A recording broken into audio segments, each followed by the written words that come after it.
Hello, beautiful soul, and welcome to the Little Reader's House. I'm the Little Reader, also known as Amanda, and you are in my house. Today it's a cool, quiet day here in the house.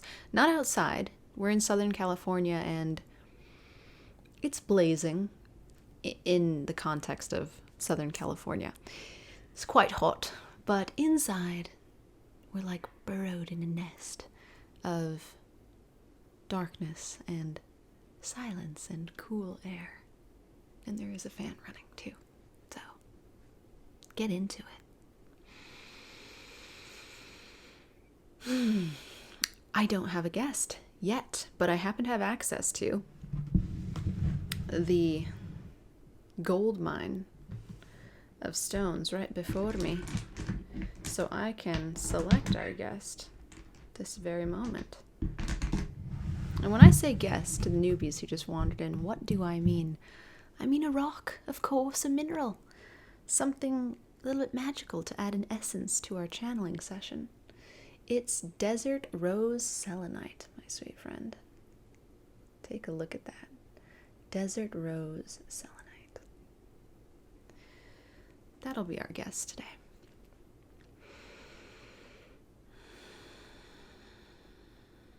There's something really special that Spirit is bringing through.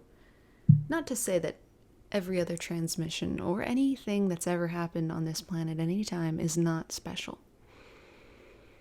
But this one, to feel it is to feel a sense of healing. To feel a release. To feel a small death. And it's not single topicked. We're going to cover a few different things, but I'm going to flow or let myself be flowed through. And if you're here, then perhaps this is exactly the medicine for you today. So get cozy and get comfy. And let's learn.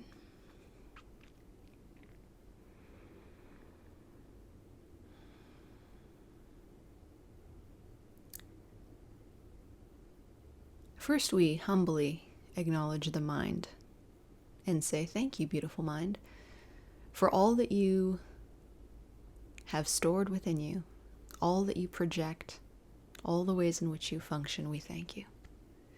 And we request that the mind gently stands back today, joins us in the witness perspective, and allows some of these concepts to flow through.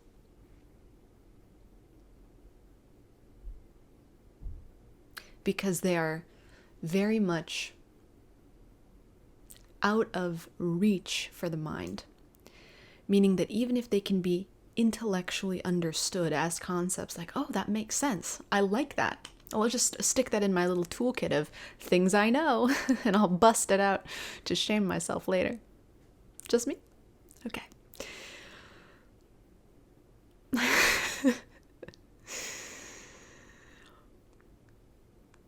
Even though the mind may be able to make sense of these concepts, it won't be able to use them.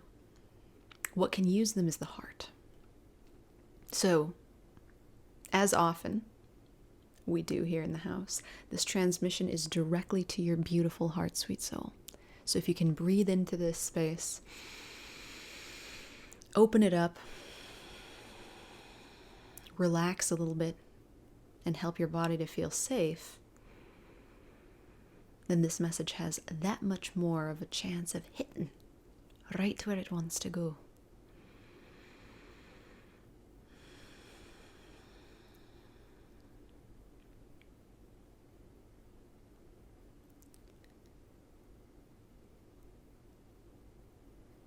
You, me, and the others joining us here today, at this moment or later, whenever they find this little magical niche in the universe, are having an ego death. Spirit would like me to say are dying. It's a little intense. But at the same time, it applies in every sense of the word. And right now, it's in a miraculous sense. There's nothing to fear here. Yes, we know our bodies are temporal. Thank you very much, Spirit. We know that our time here is limited. Shout out to Brian Johnson, I believe his name is, and the Don't Die project, which I find intellectually interesting. But at this time, Spirit assures me that much is in the process of passing away. Today, we're not focused on the temporal nature of life as a whole. This isn't a philosophical dive into the Stoic concept of memento mori, remember you will die, to motivate us into anything. So let's take that, kiss it, and set it to the side. What is dying today for you, for me, for the rest of our community, for all who find this, is our identity. This is a very unique moment in our temporal lifespans, in our perception of time, as linear, as trackable, as something we can look forward to or back on. From our human perception, this moment is unique. Because at the time that you're finding this, you will not be able to recognize yourself in linear time in the coming days, weeks, and months because of the intensity of this transformation point, this one here today. It's very much like a lightning bolt, but one that continues to electrify you for days. Symptoms include being confused about things you were certain about,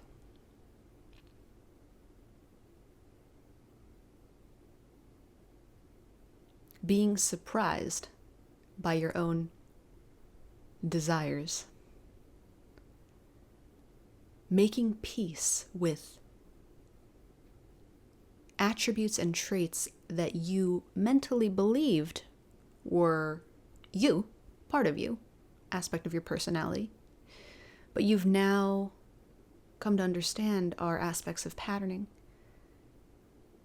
and in very specific cases, aspects of your parents.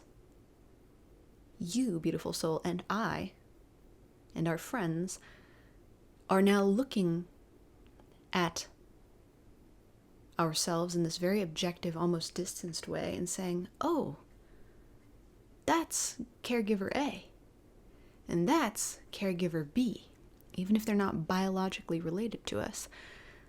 Those traits, those patterns, those things I've been thinking were me this whole time and saying that's just the way I am. Not only is that not the way I am, I'm at peace with that now. Kiss it, lay it to rest, put it down. So intense is the degree of this shakeup that you, me, and our friends are now making decisions that do not match the patterning of the so-called past. You, me, and our friends, really interesting way of phrasing that, Spirit, are gravitating toward the unknown like a moth to a flame, and Spirit says we're actually going to burn up in it. We will make it to the flame and go poof and turn to little moth dust. Then there's some kind of phoenix thing going on there, rising out of the ashes. You won't recognize what comes out of this. Which brings us to the next portion of this transmission. So take a deep breath, beautiful soul. Join me. And let it go. and settle in. And if any tension collected as a result of that, you can just shake it off and ask the mind to continue to reside in its witness mode for right now.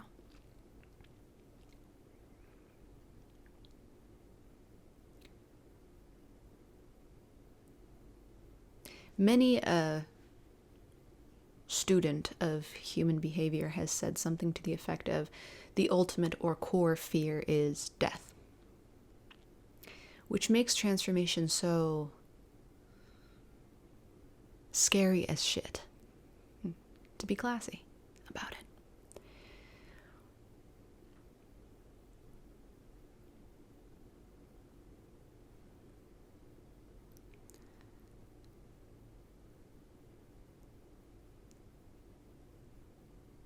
The fear, however, is not so dramatic or so conscious for so many of us. You, me, or our friends. I suspect that those who identify as followers of a spiritual path are intellectually quite tuned in to the behaviors and the symptoms they recognize within themselves when they are on the precipice of a change and are afraid of it. But what if what we're intellectually and so-called consciously recognizing is only the tip of the iceberg? We're speaking of blind spots now, beautiful soul. The second part of this transmission is that you, me, and our friends have been living in fear without realizing it, and that fear has been a fear of death. But not the big death. I mean, if we really extrapolate and stretch it out and project it onto a home theater screen, we could go that far. We could say it does reach that. But we're talking the death of core identity attributes. To boil this down, to simmer this into a really potent stock, I guess. Yes, like a soup for the soul, some might say. We've been experiencing depression, anxiety,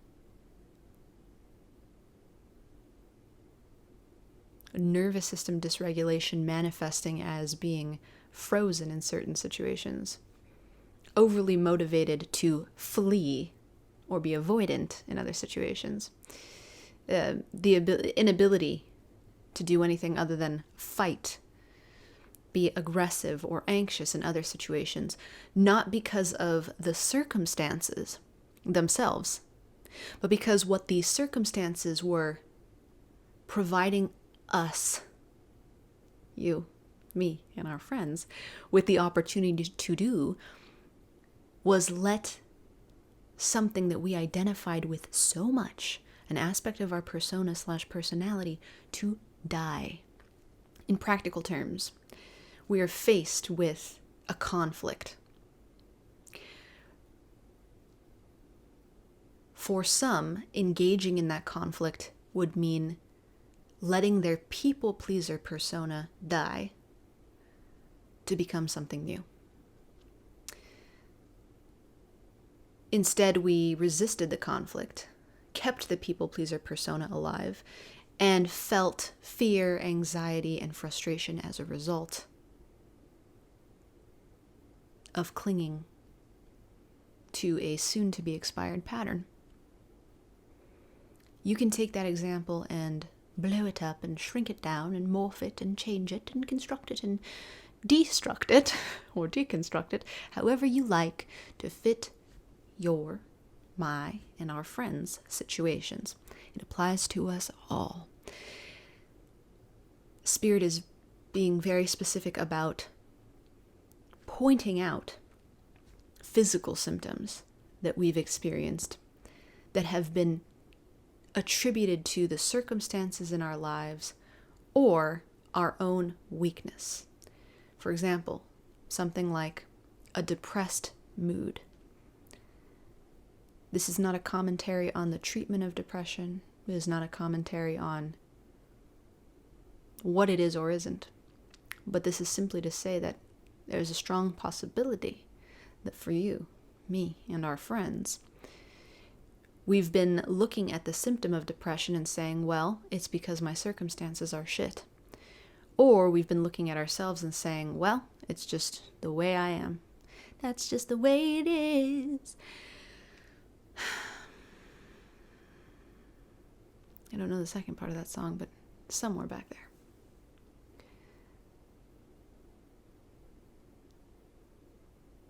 Spirit asks us to recognize that the mind loves to diagnose and attribute, effect to cause.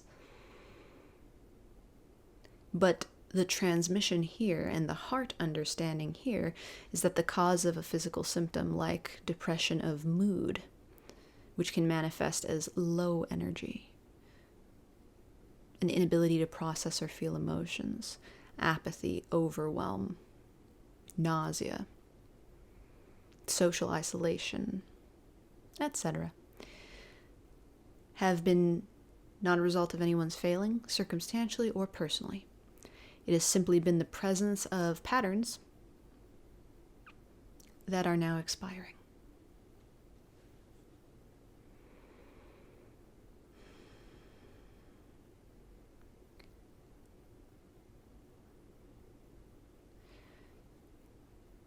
We've been in resistance to releasing the patterns that don't serve. But the resistance is not faulty. The resistance is not a failure on your or my or our friends' parts, beautiful soul. When we think thoughts, and again, notice how all of these beliefs and ideas that we have are all living in the mental realm where we spend so much time. When we think thoughts like, oh, yeah, actually I've known this for a long time and I just haven't been ready. Or as we've just said in this transmission itself, we've been holding on to expired patterns. The mind wants to throw blame then in that direction immediately. Well, see, you've been holding. You have chosen to hold. But that's not Spirit's total picture. That's a very mental look at a diverse and nuanced universe that extends far beyond the mind. You were chosen to hold, beautiful soul. And those patterns always had a built-in expiration date. And the timing was always divine. And just like everything in this universe, whether we choose to mentally believe it or not, out of our hands. So there's no shame or blame in this game. The purpose of this moment is simply to touch your heart. Bing. In my heart and our friends' hearts. And to say, beautiful, beautiful. Let's validate what you're experiencing. Let's remind you that you're not alone. And let's hold space for the perfection that is you. Because from patterns and unconscious behavior to right action and conscious awareness, it's all divine. All of it. Yeah. The resistance is just resistance. And we don't have to try to melt it, resolve it, banish our fear and say, okay, then I'm really going to optimize this here, speed things along, take control, and I will just melt away my resistance. Or I will just choose to let my fears go. Or I'll think differently. My favorite, personal favorite. I'll change my mind. rewrite my programs.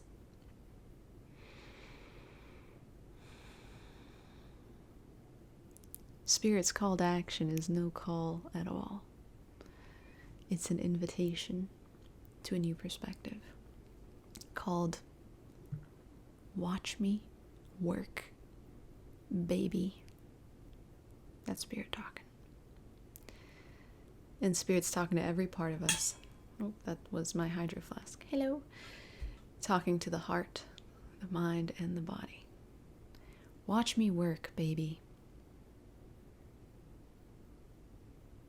I'm the one who creates the circumstances that trigger your patterns and that release you from your patterns.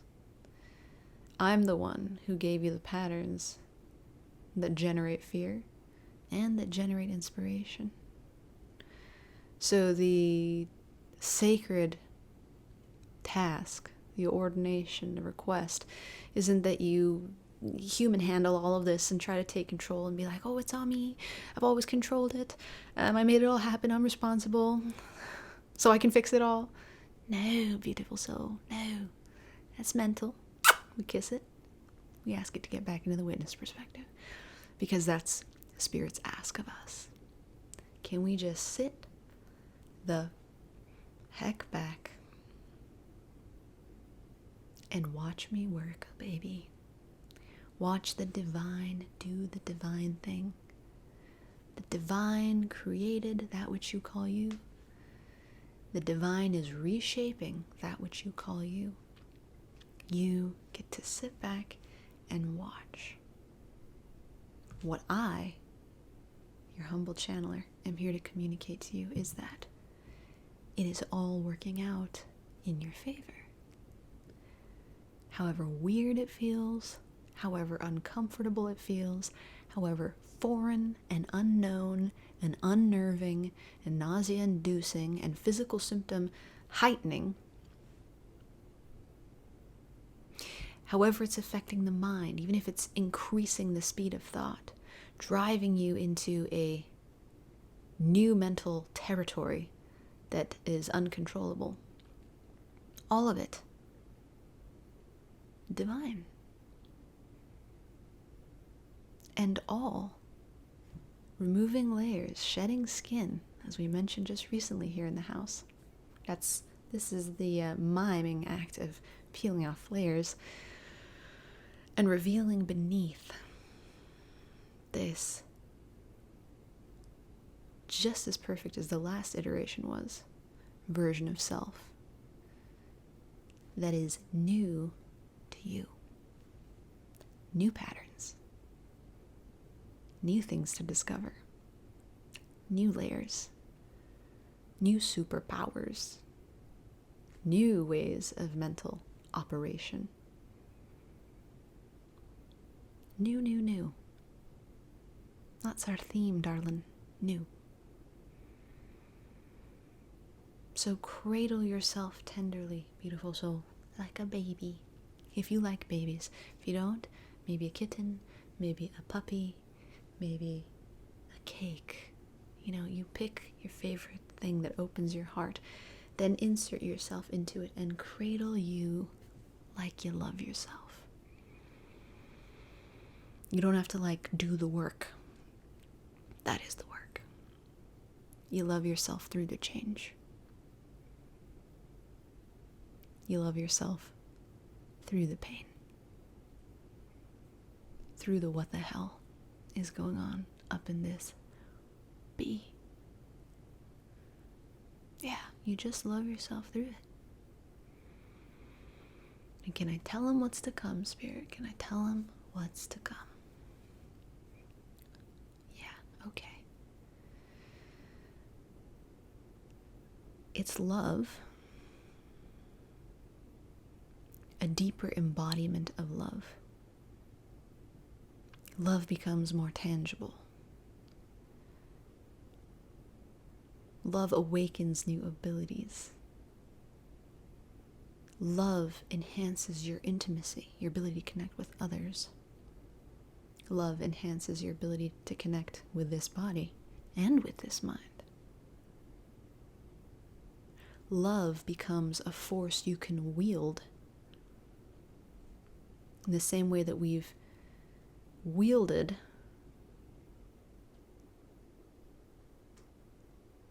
ideas, thoughts, beliefs in our historical human past.